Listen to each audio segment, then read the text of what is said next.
Hello guys, नमस्कार। तो कैसे हैं आप सब? उम्मीद करता हूँ स्वस्थ और सकुशल होंगे। मैं हूँ विजय और स्वागत है आपका हमारे YouTube channel English with Vijay पर। So guys, basically this is our second video. पहली वीडियो थी वो हमारी इंग्लिश की बेसिक्स के ऊपर थी और आज की वीडियो है वो भी बेसिक्स के ऊपर ही है। तो चलिए बिना देरी के शुरू करते हैं। तो सबसे पहले मैं आपको थोड़ा सा रिवीजन करवा दूँ। पहली वीडियो के अंदर हमने देखा था कि इंग्लिश है उसका यूज क्या है, उसके बाद में ये बनी कैसे, सब्जेक्ट है या लैंग्वेज है, लैंग्वेज सब्जेक्ट और लैंग्वेज के अंदर हमने अंतर डिफाइन किया था। ठीक है, उसके बाद में लैंग्वेज के अंदर हमने देखा लैंग्वेज का मेन यूज़ होता है स्पीकिंग में, और स्पीकिंग के लिए हमें चाहिए साउंड। ठीक है, साउंड को हम लिख नहीं सकते तो उससे हमें लेटर बनाने पड़े, और लेटर है वो साउंड के अकॉर्डिंग ही टू कैटेगरीज के अंदर डिफाइन हुए थे, वोवल्स और कॉन्सोनेंट। उसके बाद में हमने एक वर्ड देखा था अल्फ़ाबेट, और उसका मीनिंग हमने समझ लिया था कि अल्फ़ाबेट है वो लिया कहाँ से गया और अल्फ़ाबेट का मीनिंग क्या होता है। तो इंग्लिश के अंदर 26 लेटर्स होते हैं और अल्फ़ाबेट होती है आपकी एक। अब उससे आगे बात करते हैं। तो आज की वीडियो हमारी वो रहने वाली है वर्ड्स के ऊपर। लेटर्स तक हम पहुँच गए थे, तो लेटर के बाद में आएगा हमारा वर्ड, उसके बाद में सेंटेंस, फिर सेंटेंस को कैसे हम डिवाइड करते हैं, ठीक है, उसके पार्ट देखेंगे। उसके बाद में यदि उसके अंदर कुछ एक्स्ट्रा इन्फॉर्मेशन ऐड करनी है तो फ्रेज और क्लोज। तो फ्रेजेज क्या होती है, क्लोज क्या होती है और कितने टाइप्स की होती है, वो हम आज की वीडियो के अंदर पढ़ने वाले। तो चलिए शुरू करते हैं। तो यहाँ पर आपने देख लिया होगा ABCD और लास्ट में लिखा हुआ XYZ। ये हमने बना लिए थे लेटर्स हमने बना लिए थे साउंड के अकॉर्डिंग। ठीक है, टू कैटेगरी के अंदर डिवाइड करके हमने लास्ट के अंदर बना लिया था ABCD से लेके XYZ तक, यानी हमारी इंग्लिश के अंदर टोटल लेटर होते हैं 26। तो उसके बाद में आगे बात करते हैं। ठीक है, अब मैं इन लेटर्स में से कुछ को उठा के यहाँ रखने वाला हूँ। ठीक है, कुछ लेटर्स को उठाऊंगा और यहाँ पर रखूँगा, आपको बताना है क्या है। जैसे मैंने यहाँ से उठा लिया B, ठीक है, बीच में लिखा हुआ नहीं है, मैंने उठा लिया O, एक मैंने आगे से उठा लिया Y। ठीक है, दूसरा मैं उठाता हूँ, मान लो आप कोई भी READ, रीड। ठीक है, एक हम ले लेते हैं टॉक, TALK, इन्हीं में से उठा रहा हूँ मैं टॉक। ठीक है, अब बात करते हैं आगे। तो यह है BOY, यह है इन्हीं में से जो हमारे लेटर लिखे हुए हैं ना 26। इन 26 के अलावा आपको कहीं भी कुछ भी मिलेगा ही नहीं पूरी की पूरी इंग्लिश के अंदर। जो हमने बनाए हैं A से Z तक 26, इसके अलावा कोई भी आपको लेटर नहीं मिलेगा, क्योंकि लेटर से 26 होते हैं। तो K भी हमारी अल्फ़ाबेट के अंदर था, L भी था, A भी था और T भी था। इसी प्रकार से R भी अल्फ़ाबेट के अंदर से ही है, E भी अल्फ़ाबेट में से ही है, A भी अल्फ़ाबेट में से ही है और D भी अल्फ़ाबेट्स में से है। तो B भी अल्फ़ाबेट में से, O भी अल्फ़ाबेट में से और Y भी अल्फ़ाबेट में से ही है। ठीक है, तो अब यहाँ तक तो हम बोल रहे थे लेटर, यानी जो A से लेके Z तक हमारा ग्रुप था उसको हम अल्फ़ाबेट बोल देते थे, और यदि अलग अलग होते थे फिर हम बोल देते थे लेटर। अब हम इसको लेटर प्रोनाउन से नहीं कर सकते, ये जो BOY है इसको लेटर नहीं बोल सकते। अब हमें इसको बोलना पड़ेगा वर्ड। क्या बोलना पड़ेगा? वर्ड। तो वर्ड और लेटर के अंदर फ़र्क क्या होता है? ठीक है, लेटर तो ये हमारे थे A से लेकर Z तक। यदि अकेला है तो हम इसको लेटर बोल सकते हैं, B अकेला है तो लेटर बोल सकते हैं। अब यहाँ पर B अकेला नहीं है, B के साथ में O भी है, Y भी है, यानी 3 लेटर है ये। यदि हम बात करें तो ये 3 लेटर है और 3 लेटर का ग्रुप है, इसलिए हमने इसको बोल दिया वर्ड। तो वर्ड क्या होता है? वर्ड बोलते हैं हम ए मीनिंगफुल कॉम्बिनेशन। ठीक है, ए meaningful combination, a meaningful combination of letters is called a word। ठीक है, ए meaningful combination of letters is called a word, यानी लेटर्स का एक ऐसा कॉम्बिनेशन, ऐसा ग्रुप जिसका कोई ना कोई मीनिंग हो।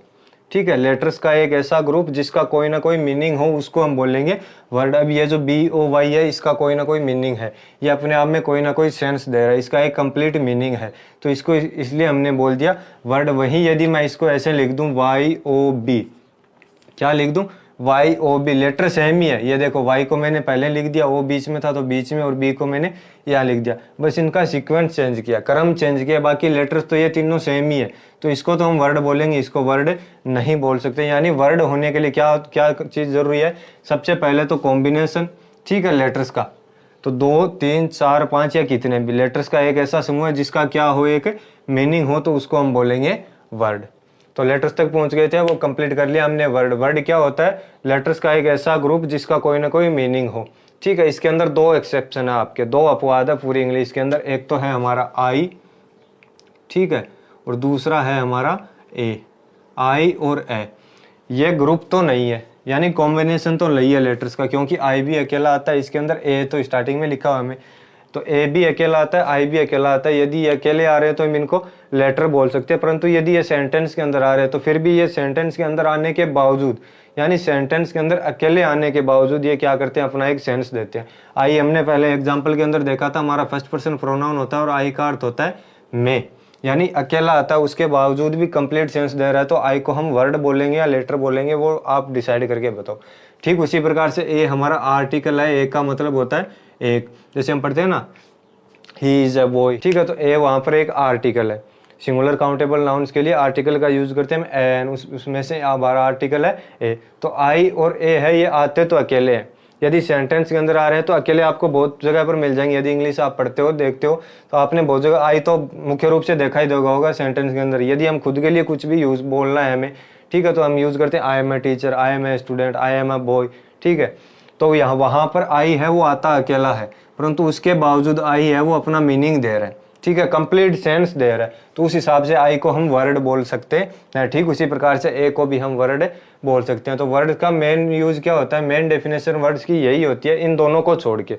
बाकी कोई भी वर्ड अकेला आपको मिल ही नहीं सकता, आई और ए को छोड़ के। तो इन दोनों को छोड़ के वर्ड की पूरी डेफिनेशन क्या होती है, ए meaningful combination of letters is called a word, यानी लेटर्स का एक ऐसा कॉम्बिनेशन जिसका कोई ना कोई मीनिंग हो, उसको हम बोल सकते हैं वर्ड।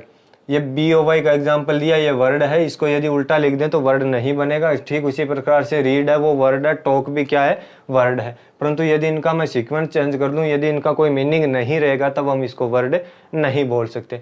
तो इतना कॉन्सेप्ट क्लियर हुआ वर्ड क्या होते हैं। अब उसके बाद में हम आगे बढ़ते हैं। तो वर्ड बनते किससे, लेटर से, ठीक है। लेटर्स का जो ग्रुप होता है उसका यदि कोई मीनिंग होता है तब हम उसको बोल देते हैं वर्ड। अब वर्ड के बाद में हम बात करते हैं सेंटेंस की, ठीक है। सेंटेंस है वो वर्ड से मिलकर बनता है। जैसे यहाँ पर क्या था, बॉय था, तो मैंने यहाँ लिख दिया ही इज ए बॉय। यहाँ पर ए है ना, हमने पढ़ा था ए आया, ये अकेला ही है। अब परंतु हम इसको यहाँ लेटर नहीं बोल सकते क्योंकि ये मीनिंग दे रहा है। मीनिंग क्या है इसका, एक ए है वो एक के अर्थ में काम आता है। तो ही इज ए बॉय यानी वह एक लड़का है। तो यहाँ पर जो ए आ रहा है वो एक वर्ड है, उसको आप लेटर प्रोनाउन से नहीं कर सकते, ठीक है। तो इसके अंदर क्या हुआ, एक तो हमने यहाँ से उठा लिया वर्ड जो बॉय लिखा हुआ था, बाकी इन लेटर में से तो इज है ये भी एक वर्ड है जैसे बॉय था, ही भी एक वर्ड है जैसे बॉय है, क्योंकि ये मीनिंग दे रहे हैं। और ए है वो भी क्या है, एक वर्ड है। अब हम इसको वर्ड नहीं बोल सकते। जैसे हमने यहाँ पर बॉय को वर्ड बोल सकते थे, बॉय को लेटर नहीं बोल सकते, ठीक उसी प्रकार से इस पूरे को यानी ही से लेके बॉय तक ये जो पूरा है इसको हम अब वर्ड नहीं बोल सकते, ना ही इसको लेटर बोल सकते, ना ही अल्फाबेट बोल सकते। अब हमें इसको बोलने के लिए यूज लेना पड़ेगा एक नया वर्ड जिसका नाम है सेंटेंस, ठीक है। यानी अब हम इसको पूरे का पूरा जो लाइन है इसको ना तो लेटर प्रोनाउंस कर सकते हैं, ना अल्फाबेट बोल सकते हैं, ना ही वर्ड बोल सकते हैं। इसको बोलने के लिए हमें अब एक नया वर्ड है वो लेना पड़ेगा और वो वर्ड है सेंटेंस। सेंटेंस को हम हिंदी में बोलते हैं वाक्य। तो ठीक इसी प्रकार से इसकी भी डेफिनेशन बना सकते हैं। सेंटेंस किसको बोलते हैं, यहाँ से स्टार्ट कर लो वापिस।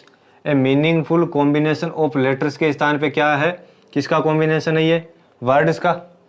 वर्ड्स का तो कॉम्बिनेशन, यहाँ पर तो लेटर्स का कॉम्बिनेशन था। जैसे बॉय है तो बॉय के अंदर 3 लेटर थे, इसके अंदर क्या है 1 2 3 4 वर्ड है, ठीक है। तो क्या हो जाएगा, a meaningful combination of words is called as sentence. यानी वर्ड्स का एक ऐसा ग्रुप, ऐसा कॉम्बिनेशन, ऐसा समूह है जिसका कोई ना कोई मीनिंग हो। अब इस पूरे को आप ध्यान से देखना, इसका एक मीनिंग है, इसका एक अर्थ है, ये कंप्लीट सेंस दे रहा है अपने आप में। कंप्लीट सेंस भी जरूरी है। सेंटेंस होने के लिए सबसे मेन चीज़ है कंप्लीट सेंस, यानी प्रॉपर मीनिंग होना चाहिए तब जाके सेंटेंस होता है। उसके अलावा फ्रेज है, क्लोज है, वो कंप्लीट सेंस नहीं देते। तो सेंटेंस के लिए क्या जरूरी है, वर्ड्स का एक ऐसा ग्रुप जो अपने आप में कंप्लीट सेंस दे रहा हो, यानी प्रॉपर मीनिंग दे रहा हो, तो उसको हम बोल सकते हैं सेंटेंस। जैसे ही इज है वो ये कंप्लीट सेंस है वो दे रहा है। दूसरा एग्जांपल यहाँ क्या था, रीड था, तो मैंने लिख दिया यहाँ पर सी इज रीडिंग, ठीक है। रीड से बन गया ये सेंटेंस हमारा, सी इज रीडिंग यानी वह पढ़ रही है। तो ये अपने आप में क्या है, कंप्लीट सेंस दे रहा है। जैसे ये दे रहा है ही इज ए बॉय, ठीक उसी प्रकार से सी इज रीडिंग वो भी क्या है, अपने आप में पूरा का पूरा कंप्लीट सेंस दे रहा है। तो इसको भी हम सेंटेंस है वो बोल सकते हैं। तो बेसिकली सेंटेंस किसको बोलते हैं, ए meaningful combination of letters is called a word, ठीक है। उसी प्रकार से ए meaningful combination of words is called a sentence. एक वर्ड हमारा क्या था, टॉक, तो टॉक से भी सेंटेंस बनाते हैं। यहाँ पर लिख देंगे हम दे आर टॉकिंग, ठीक है, दे आर टॉकिंग। इनके लास्ट में मैं फुल स्टॉप लगा रहा हूँ जानबूझ के। अभी इनसे हम थोड़ा सा एक्सप्लेनेशन और करेंगे, ठीक है, थोड़ा सा और समझने की कोशिश करेंगे, एक्स्ट्रा डिटेल। तो इतना आपको शायद क्लियर हुआ होगा। सबसे पहले हमने देखा वर्ड क्या होते हैं, ठीक है, वर्ड्स कैसे बनते हैं। तो लेटर्स का ग्रुप जिसका मीनिंग है उसको वर्ड बोल देते हैं, और सेंटेंस किसको बोलते हैं, वर्ड्स का ऐसा ग्रुप जिसका कोई ना कोई मीनिंग हो उसको हम बोल सकते हैं सेंटेंस। अब सेंटेंस के मुख्य रूप से दो पार्ट होते हैं, ठीक है, सेंटेंस के मुख्य रूप से दो पार्ट होते हैं। एक को हम बोलते हैं सब्जेक्ट और एक को हम बोलते हैं प्रेडिकेट। सब्जेक्ट और प्रेडिकेट, ठीक है। अब सब्जेक्ट क्या होता है आप सारे जानते हो, स्कूल के अंदर से हम पढ़ रहे हैं। सब्जेक्ट यानी होता है कर्ता, ठीक है, हाँ काफी हद तक सही भी है, ठीक है। और कर्ता हम किसको बोलते हैं, जो किसी न किसी काम को कर रहा हो। जैसे इन दोनों सेंटेंस के अंदर देखो, सी इज रीडिंग, तो वो काम कर रही है किसका, पढ़ने का, इस वजह से सी क्या है, सब्जेक्ट। ठीक इसी प्रकार से दे आर टॉकिंग, तो वे बातें कर रहे हैं, ये भी एक काम है। तो ये दोनों तो हो गए सब्जेक्ट। अब इसके अंदर देखो, ही इज ए बॉय, क्या यहाँ पर ही कोई भी काम कर रहा है, यहाँ पर जो ही है हमारा, क्या वो कोई भी वर्क कर रहा है, कोई भी काम कर रहा है, नहीं, ही इज ए बॉय। तो बॉय कोई भी हो सकता है, ही इज ए बॉय, ठीक है। आई एम ए बॉय, तो कुछ भी बना सकते हो, यू आर ए बॉय। तो वहां पर, यहाँ पर देखो आप ध्यान से, ही है वो कोई भी वर्क नहीं कर रहा, उसके बावजूद इस सेंटेंस का क्या है, सब्जेक्ट है। हाँ, इन दोनों वाक्य के अंदर हम काफी हद तक सब्जेक्ट यानी कर्ता यह डिफाइन कर सकते हैं कि जो काम को करने वाला होता है वो होता है कर्ता। यहाँ पर जो ही है वो ना तो डायरेक्ट रूप से ना इनडायरेक्ट रूप से किसी भी प्रकार से कोई भी काम नहीं कर रहा। ही जब वो, अब सिंपल सी बात है, वह लड़का है, तो इसके अंदर जो वह है वो कोई भी काम नहीं कर रहा। जबकि यहाँ पर सी और दे है वो दोनों वर्क कर रहे हैं। जो सी है वो रीड का वर्क करिए यानी पढ़ने का काम करिए, और जो दे है वो टॉक कर रहे हैं यानी बातें कर रहे हैं। तो कोई ना कोई काम तो कर रहे हैं, कोई ना कोई एक्शन है वो कर रहे हैं। तो सब्जेक्ट का हर कहने का मतलब यह था, हर जगह पर सब्जेक्ट का मतलब यह नहीं होता कि काम को करने वाला, ठीक है। सब्जेक्ट और प्रेडिकेट दो ऐसे वर्ड हैं, ठीक है, जो आपको एक सेंटेंस डिफाइन करते हैं। तो काफी हद तक यह सही भी है, जहां तक हम बोलते हैं कि काम को करने वाला होता है वो होता है सब्जेक्ट। परंतु इसका यदि हमें कंप्लीट सेंस निकालना है, कंप्लीट मीनिंग निकालना है, तो दो ही तरीके होते हैं। सबसे पहला तरीका तो यह, सेंटेंस का वो पार्ट जिसके अंदर किसी न किसी के बारे में बात हो रही है, ठीक है। अब जरूरी नहीं है वो कोई इंसान ही हो, थिंग्स भी हो सकती है, एनिमल्स भी हो सकती है, ठीक है, या कोई भी फीलिंग्स भी हो सकती है, इमोशन भी हो सकता है, कुछ भी XYZ। सेंटेंस का वो पार्ट जिसके अंदर किसी न किसी के बारे में बात हो रही हो, तो वो तो हो जाएगा आपका सब्जेक्ट। मुख्य रूप से यदि हम बोलते हैं तो किसी को यदि कुछ बोलेंगे तो दो ही चीजें होगी, एक तो हम किसी के बारे में कुछ बोलेंगे, दूसरा उसका एक्सप्लेनेशन है वो दे देंगे। जैसे ये अच्छा है, ये बुरा है, तो हम बोल किसके बारे में रहे हैं, यह के बारे में, तो यह तो हो गया सब्जेक्ट। और अच्छा है बुरा है वो उसका एक्सप्लेनेशन है, तो उसको हम बोल देते हैं प्रेडिकेट। तो सेंटेंस को हम मुख्य रूप से दो कैटेगरी के अंदर डिवाइड कर देते हैं, सब्जेक्ट और प्रेडिकेट। सब्जेक्ट का हर जगह पर यह मतलब नहीं होता कि जो काम को करने वाला है उसको हम सब्जेक्ट बोल देंगे, ठीक है। सब्जेक्ट का मेन मीनिंग होता है सेंटेंस के अंदर, आपके सेंटेंस है वो दो टाइप से बनता है। तो उसके अंदर क्या है, सेंटेंस का वो पार्ट जिसके अंदर किसी न किसी के बारे में बात हो रही है, तो वो तो है आपका सब्जेक्ट।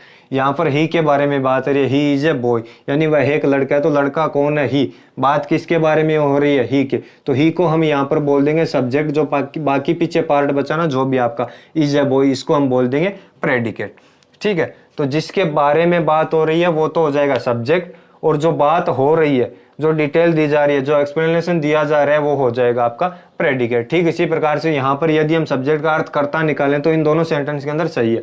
सी इज वर्किंग यानी सी इज रीडिंग, माफ कीजिए, सी इज रीडिंग, तो वो काम कर रही है किसका, पढ़ने का। तो यहाँ पर जो काम को करने वाला है जिसको हम मुख्य रूप से क्या बोलते हैं, सब्जेक्ट, जबकि जो काम को करने वाला है उसको हम बोलते हैं डूअर।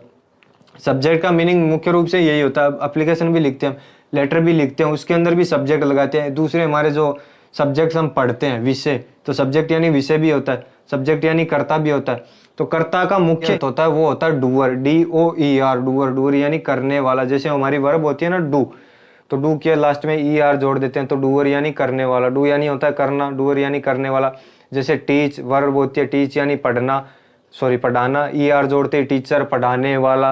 रीड हमारी वर्ब होती है READ, रीड यानी पढ़ना, लास्ट में ER जोड़ देते हैं, रीडर यानी पढ़ने वाला। उसके अलावा हमारे वर्ब होती है राइट, WRITE, तो राइट यानी क्या होता है, लिखना, ER जोड़ देते हैं, राइटर, राइटर यानी हो जाता है लिखने वाला। ठीक है। एक वर्ब होती है कैलकुलेट, कैलकुलेट, कैलकुलेट यानी होता है गणना करना, तो कैलकुलेट के अंदर ER जोड़ देते हैं, कैलकुलेटर यानी गणना करने वाला। ठीक है। काउंट, काउंटर, इस प्रकार से वर्ड्स है वो बनते हैं, लास्ट में ER जुड़ते हैं वो नाउन बन जाते हैं, पहले होती है वर्ब। तो ठीक उसी प्रकार से क्या पढ़ रहे थे हम, सब्जेक्ट और प्रेडिकेट। तो सब्जेक्ट का हर जगह पर मतलब यह नहीं होता काम को करने वाला, यदि वो काम को कर रहा है तो हम उसको डूअर बोल सकते हैं, ठीक है। जैसे यहाँ पर सी है तो सी डूअर है, दे है वो भी डूअर है, यानी वो कोई ना कोई काम कर रहे हैं। तो बेसिकली सब्जेक्ट का मेन मुख्य मकसद यही होता है, मुख्य जो मीनिंग होता है, मेन मीनिंग वो यही होता है कि यदि सेंटेंस का वो पार्ट जिसके अंदर किसी न किसी के बारे में बात हो रही है तो उसको हम बोल देंगे सब्जेक्ट, और जो बात हो रही है यानी जो डिटेल दी जा रही है उसको हम बोल देंगे प्रेडिकेट। तो सब्जेक्ट ये आपके एक वर्ड का भी हो सकता है, 2 वर्ड्स का भी हो सकता है और ग्रुप भी हो सकता है वर्ड्स का, कोई जरूरी नहीं है हर बार की ही है वो सब्जेक्ट अकेला हो। जैसे राम एंड श्याम, तो 2-3 वर्ड्स हो गए, राम एंड श्याम, ये सब्जेक्ट बन गया, ठीक है। तो सब्जेक्ट है वो जरूरी नहीं है हर सेंटेंस के अंदर एक वर्ड का हो, चूंकि हम बेसिक्स के लिए हैं तो आप धीरे धीरे पढ़ रहे हैं, डीपली नहीं जा रहे ज्यादा। तो यहाँ पर ही है उसके बारे में बात हो रही है, तो ही तो हो गया सब्जेक्ट और इज है बॉय है वो हो गया प्रेडिकेट, क्योंकि ये एक्सप्लेनेशन दिया जा रहा है, डिटेल है ही के बारे में, ही के बारे में बताया जा रहा है कि ही है वो एक बॉय है। ठीक उसी प्रकार से यहाँ पर सी है वो आपका हो गया सब्जेक्ट, ठीक है। और सी के बारे में एक्सप्लेनेशन क्या दिया जा रहा है, इज रीडिंग, तो इज रीडिंग हो गया प्रेडिकेट, ठीक है। ठीक इसी प्रकार से दे है वो हो गया सब्जेक्ट और टॉकिंग है वो हो गया प्रेडिकेट। तो दे और आर टॉकिंग ये हो गया प्रेडिकेट, इज रीडिंग है ये भी प्रेडिकेट, और आर टॉकिंग है ये भी प्रेडिकेट, और इज अ बॉय है ये भी प्रेडिकेट, और स्टार्टिंग है जो तीनों प्रोनाउन आपके ही सी दे वो हो गए सब्जेक्ट। तो इतना क्लियर हुआ सब्जेक्ट और प्रेडिकेट। अब उसके बाद में आगे बात करते हैं, ये तो सेंटेंस के मुख्य रूप से 2 पार्ट थे, 2 पार्ट्स के अंदर हम डिवाइड कर सकते हैं इसको, सब्जेक्ट और प्रेडिकेट। उसके आगे यदि हम बात करें तो सेंटेंस हमने समझ लिया, यानी वर्ड्स का एक ऐसा ग्रुप जिसका कोई ना कोई कंप्लीट मीनिंग हो, उसको हम बोल सकते हैं सेंटेंस। अब कई बार क्या होता है कि इतना तो हमने लिख दिया, उसके बावजूद इसके अंदर यदि हमें कुछ एक्स्ट्रा इन्फॉर्मेशन ऐड करनी पड़े, यानी सेंटेंस तो ये कंप्लीट अपने आप में, ही इज ए बॉय, उसके बावजूद यदि इसके अंदर हमें कुछ और ऐड करना पड़े, कुछ और कंप्लीट सेंस है वो, इससे भी प्रॉपर सेंस निकालना हो, तब हम क्या करते हैं, फ्रेज और क्लोज है उसकी यूज लेते हैं। यानी हमें या तो फ्रेज ऐड करनी पड़ती है सेंटेंस के अंदर या क्लोज। जैसे यहाँ पर है सी इज रीडिंग, यदि मैं इसके अंदर फुल स्टॉप है उसको हटा के यहाँ लिख दूं इन दी क्लास, इन दी क्लास, तो सेंटेंस तो ये भी कंप्लीट ही था यहाँ तक, सी इज रीडिंग। यदि मुझे इसके अंदर कुछ और एक्स्ट्रा इन्फॉर्मेशन ऐड करनी है, यहाँ पर मैंने 3 वर्ड्स और ऐड कर दिए, ये भी ग्रुप ऑफ वर्ड्स है, इन दी क्लास, ठीक है। तो सेंटेंस तो यहाँ तक भी कंप्लीट था, उसके बाद में यदि मुझे उसके अंदर कुछ और एक्स्ट्रा इन्फॉर्मेशन ऐड करनी है, कुछ और ऐड करना है, तो उसके लिए मुझे 2 चीजें ऐड करनी पड़ेगी, या तो मैं फ्रेज की मदद लूंगा या फिर मैं मदद लूंगा क्लोज की। और फ्रेज और क्लोज क्या होती है, ये दोनों ही सेम सेंटेंस की तरह ही होती है। ये फ्रेज है यहाँ से इन दी क्लास, ठीक है। तो फ्रेज भी क्या होता है, ग्रुप ऑफ वर्ड्स, जैसे सेंटेंस होता है ना ग्रुप ऑफ वर्ड्स, कॉम्बिनेशन होता है सेंटेंस के अंदर भी मीनिंगफुल वर्ड्स का, ठीक उसी प्रकार से फ्रेज के अंदर भी क्या होता है, ग्रुप ऑफ वर्ड्स बोल सकते हैं, यानी शब्दों का समूह है जिसका कोई ना कोई मीनिंग हो, उसको हम बोल सकते हैं फ्रेज, और उसी को हम बोल सकते हैं क्लोज, ग्रुप ऑफ वर्ड्स उसी को हम बोल सकते हैं सेंटेंस। तो इन तीनों के अंदर फर्क क्या है, फर्क एक सिंपल सा है, सबसे आसान तरीका यह है, एक सेंटेंस के अंदर एक फ्रेज आ सकती है, एक क्लोज आ सकती है।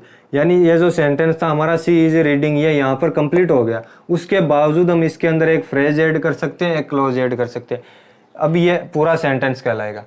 यहाँ सी से लेके क्लास तक ये है पूरा, अभी भी ये सेंटेंस ही है, क्लास तक है ये सेंटेंस है, सी से लेके क्लास तक।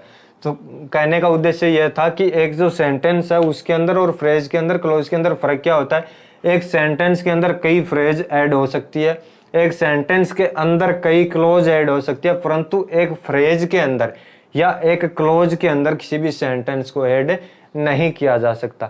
तो बेसिकली क्या होता है, ये जो फ्रेज है वो भी आपके सेंस तो देती है परंतु कंप्लीट सेंस नहीं देती। जैसे यहाँ पर है इन दी क्लास, तो इन दी क्लास का मतलब क्या होता है, क्लास के अंदर यानी कक्षा के अंदर, तो ये सेंस तो दे रही है, काफी हद तक सेंस तो दे रही है, यानी अर्थ तो ये भी दे रही है कि इन दी क्लास, क्लास के अंदर।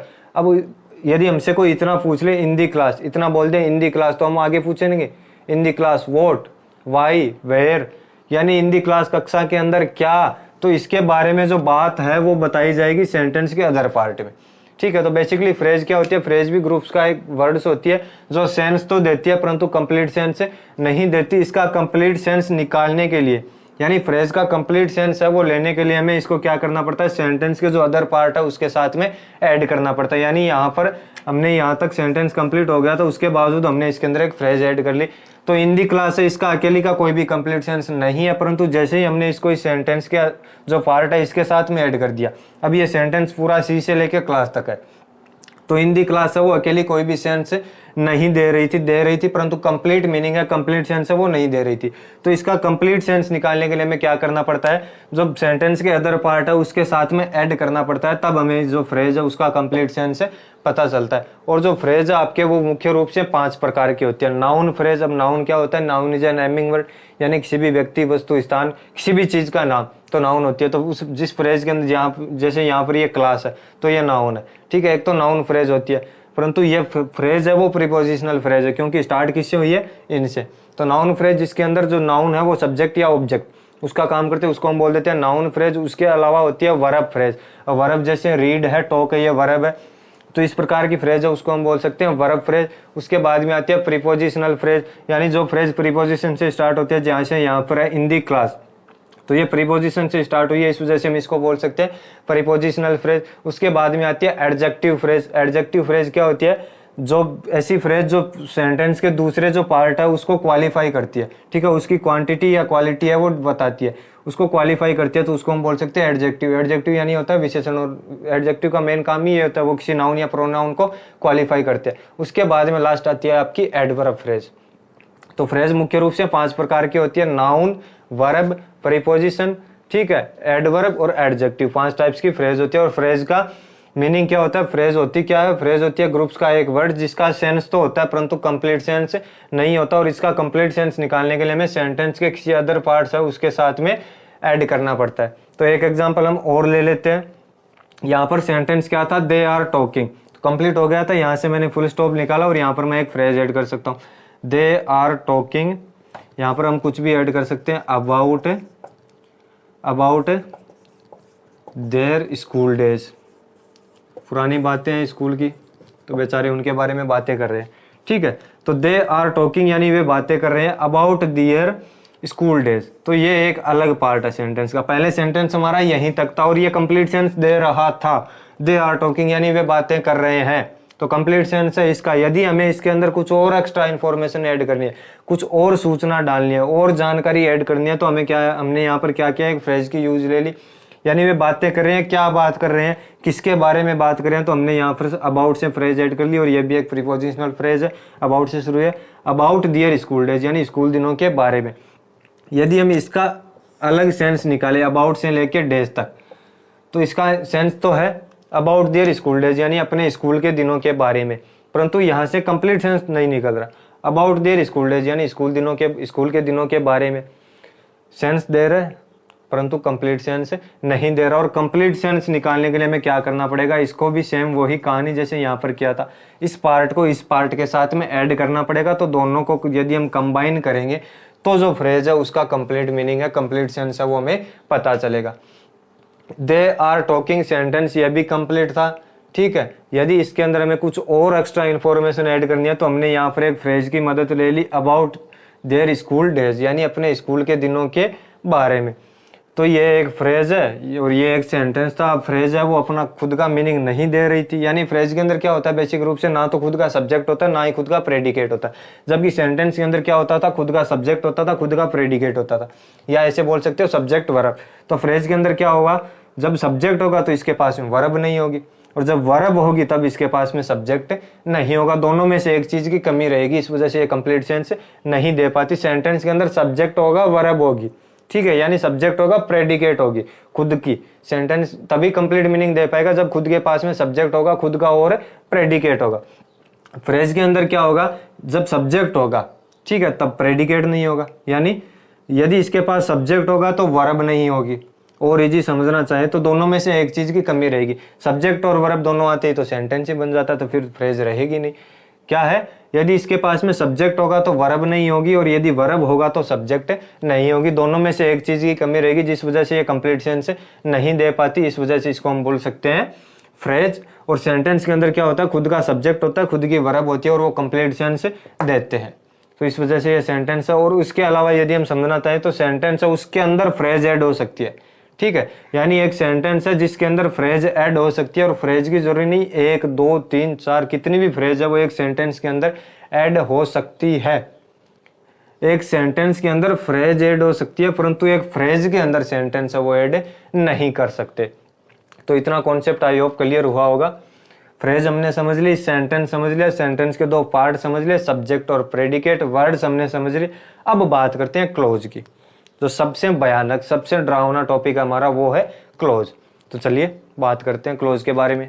मैं आपको पहले ही बता दूं, क्लोज है वो भी फ्रेज से मिलता जुलता ही है, दोनों के अंदर एक माइनर सा फर्क होता है, यानी नॉर्मल सा फर्क होता है, वो अभी हम क्लियर करेंगे।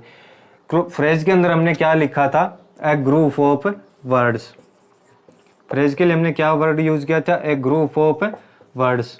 तो फ्रेज की डेफिनेशन यही थी कि शब्दों का एक समूह है। ठीक यही चीज क्लोज के अंदर होती है, ठीक है। क्लोज के अंदर भी क्या होता है, ग्रुप ऑफ वर्ड्स, यानी वर्ड्स का एक ग्रुप होता है। फ्रेज के अंदर हमने क्या सीखा था, या तो सब्जेक्ट प्लस वर्ब, यानी या तो सब्जेक्ट होगा और या होगी वर्ब, दोनों में से एक चीज होगी और एक चीज की कमी रहेगी। क्लोज के अंदर दोनों होते हैं, यानी क्लोज के अंदर खुद का सब्जेक्ट भी होता है और खुद का प्रेडिकेट भी होता है।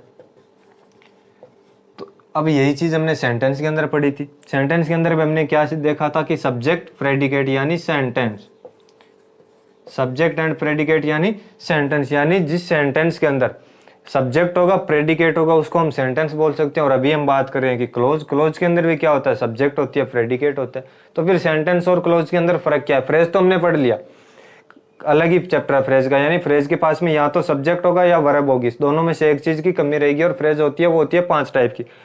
तो फिर क्लोज और सेंटेंस के अंदर क्या फर्क है, सेम वही चीज। एक सेंटेंस के अंदर क्लोज ऐड हो सकती है, परंतु एक क्लोज के अंदर सेंटेंस नहीं ऐड हो सकती। और दूसरी चीज, क्लोज है वो भी फ्रेज की तरह ही है, यानी सेंस तो देती है और काफी हद तक कंप्लीट सेंस भी देती है, परंतु सेंटेंस नहीं बोल सकते। सेंटेंस होने के लिए जो कंप्लीट सेंस चाहिए वो नहीं दे पाती। क्लोज और सेंटेंस के अंदर फर्क क्या होता है, क्लोज के पास में भी बिल्कुल सेंटेंस की तरह ही खुद का सब्जेक्ट होता है, खुद की प्रेडिकेट होती है, उसके बावजूद सेंटेंस की तरह कंप्लीट सेंस नहीं दे पाती। और फ्रेज और क्लोज के अंदर क्या फर्क होता है, फ्रेज के अंदर या तो सब्जेक्ट होगा या वर्ब होगी, दोनों में से एक चीज होगी, जबकि क्लोज के अंदर क्या होता है, दोनों होती है, उसके बावजूद कंप्लीट सेंस नहीं दे पाती। शब्दों से बताने पर थोड़ा अजीब लग रहा होगा, थोड़ा सा स्ट्रेंज लग रहा होगा। एग्जाम्पल की यूज से हम इसको समझते हैं। यहाँ पर मैंने बीच में थोड़ी थोड़ी जगह वो जानबूझ के छोड़ी है, ठीक है। इसको हम अलग पढ़ते हैं, दिस इज द प्लेस, ये एक क्लोज है। वेयर वी रीड, ये भी एक क्लोज है। आई सो ए बॉय, आई सा ए बॉय, ये एक क्लोज है। हु वॉज क्रोइंग, ये भी एक क्लोज है, ठीक है। The boy was reading, close है। व्हेन आई रिटर्न्ड होम, ये भी एक क्लोज है। तो 3 एग्जाम्पल लिए हमने, ठीक है, तीनों को हमने ब्रैकेट कर दिया। अब चलिए इसको अच्छे तरीके से डिफाइन करते हैं। तो सबसे पहला एग्जाम्पल क्या था, दिस इज द प्लेस। अभी ये भी ग्रुप ऑफ वर्ड्स है, यानी सेंटेंस के लिए हमने क्या देखा था, एक ग्रुप ऑफ मीनिंगफुल वर्ड्स। तो ये भी ग्रुप ऑफ मीनिंगफुल वर्ड्स है। प्लेस का भी मीनिंग है, दी का भी मीनिंग है, इज का भी मीनिंग है, दिस का भी मीनिंग है। दिस इज द प्लेस, और ये भी अपने आप में भी मीनिंग दे रहा है। दिस इज द प्लेस यानी यह वह जगह है, दिस इज द प्लेस, यह वह जगह है। तो मीनिंग तो दे रहा है ये भी, क्या कंप्लीट सेंस दे रहा है, नहीं। और इसके पास में सब्जेक्ट भी है, दिस वर्ब भी है, इज ऑब्जेक्ट भी है, द प्लेस यानी खुद का सब्जेक्ट है, खुद की वर्ब और खुद का ऑब्जेक्ट है। या हम ऐसे डिफाइन करें तो सब्जेक्ट भी है और प्रेडिकेट भी है। खुद का सब्जेक्ट है, खुद की प्रेडिकेट है, उसके बावजूद कंप्लीट सेंस नहीं दे रही। दिस इज द प्लेस यानी यह वह स्थान है। कौन सा स्थान, यदि हम इस सेंटेंस को इतना पढ़ें, दिस इज द प्लेस, माफ कीजिएगा सेंटेंस तो है ही नहीं है, दिस इज द प्लेस यानी यह वह स्थान है। तो आगे हमारे खुद के मन के अंदर क्वेश्चन आ रहा है, कौन सा स्थान, किसके बारे में बात कर रहे हो आप, ठीक है। तो इसको छोड़ देते हैं एक बार। नेक्स्ट इसके पास देखो, वेयर वी रीड, जहां हम पढ़ते हैं। इसका इतने का हिंदी अर्थ तो यही है, वेयर वी रीड यानी जहां हम पढ़ते हैं। तो इसके अंदर क्या है, सब्जेक्ट है, वर्ब है। वी सब्जेक्ट है, रीड क्या है, वर्ब है। तो सेम यही चीज है, यहाँ पर क्या था, सब्जेक्ट वर्ब, यहाँ पर क्या है, सब्जेक्ट वर्ब। तो खुद का सब्जेक्ट है, खुद की वर्ब है, उसके बावजूद कंप्लीट सेंस नहीं दे पाती। ये देखो 4 वर्ड्स हैं। दिस इज द प्लेस, ये वो इस जगह है। यहाँ पर 3 वर्ड है, वेयर वी रीड, जहां हम पढ़ते हैं। तो ना तो ये अकेला खुद अपना कंप्लीट सेंस दे पा रहा है, ना ही ये अकेला जो पार्ट है वो कंप्लीट सेंस दे पा रहा है। इन दोनों का कंप्लीट सेंस निकालने के लिए हमें इन दोनों को ऐड करना पड़ेगा और दोनों को एक साथ पढ़ना पड़ेगा। तो this is the place where we read, यानी यह वह स्थान है जहां हम पढ़ते हैं। This is the place where we read, तो यह वह स्थान है जहां हम पढ़ते हैं। तो ना तो ये खुद अपना सेंस दे पा रही थी, ना ये। जैसे ही हमने इन दोनों को ऐड कर दिया तो अब ये सेंटेंस बन गया और 2 क्लोज है, 2 क्लोज से मिलकर सेंटेंस बन गया और अब इसका कंप्लीट मीनिंग है वो हमारे सामने। This is the place where we read. एक एग्जाम्पल और देखते हैं। आई सो ए बॉय, मैंने उस लड़के को देखा। Sorry, I saw a boy, मैंने एक लड़के को देखा। सेकंड फॉर्म है आई सो ए बॉय, मैंने उस लड़के को देखा। तो सेंस तो ये भी दे रहा, आई सो ए बॉय, मैंने एक लड़के को देखा, परंतु कंप्लीट सेंस नहीं है, क्योंकि इतनी बात तो होती नहीं। आई सो ए बॉय, मैंने एक लड़के को देखा। अब इसके आगे भी कुछ और ऐड करना पड़ेगा। किसको देखा, क्या कर रहा था वो, कहाँ जा रहा था, कहाँ से आ रहा था, कहाँ रहता है, कौन है। आई सो ए बॉय, यदि मैं आपसे इतना सेंटेंस बोलूं, मैंने एक लड़के को देखा, तो आपका नेक्स्ट क्वेश्चन क्या होगा? कौन था वो, क्या कर रहा था, किसके बारे में बात कर रहे हो आप? ठीक है, तो इसके अंदर भी सब्जेक्ट है, वर्ब है, ऑब्जेक्ट है, तीनों है, उसके बावजूद कंप्लीट सेंस से नहीं दे रहा। I saw a boy, I subject, saw verb, a boy object. Subject है, प्रेडिकेट है, सब्जेक्ट है, वर्ब है, ऑब्जेक्ट है, उसके बावजूद कंप्लीट सेंस नहीं दे पा रहा। ठीक इसी प्रकार से अगले पार्ट को देख लो। हु वॉज क्राइंग, जो रो रहा था। हु यानी जो, वॉज क्राइंग, रो रहा था। ठीक है, तो ये भी क्या है? क्लोज है। ये भी क्या है? क्लोज है। हु वॉज क्राइंग यानी जो रो रहा था। अब ये भी सेंस तो दे रही है, सेंस ये भी दे रही है। ठीक है, हिंदी अर्थ इसका भी है, हिंदी अर्थ इसका भी है, परंतु कंप्लीट सेंस नहीं दे रही है। और कंप्लीट सेंस लेने के लिए क्या करना पड़ेगा? ठीक इसी प्रकार से हमें इन दोनों को ऐड करना पड़ेगा। तो यदि हम इन दोनों को एक साथ पढ़ेंगे, I saw a boy who was crying, मैंने एक लड़के को देखा जो रो रहा था।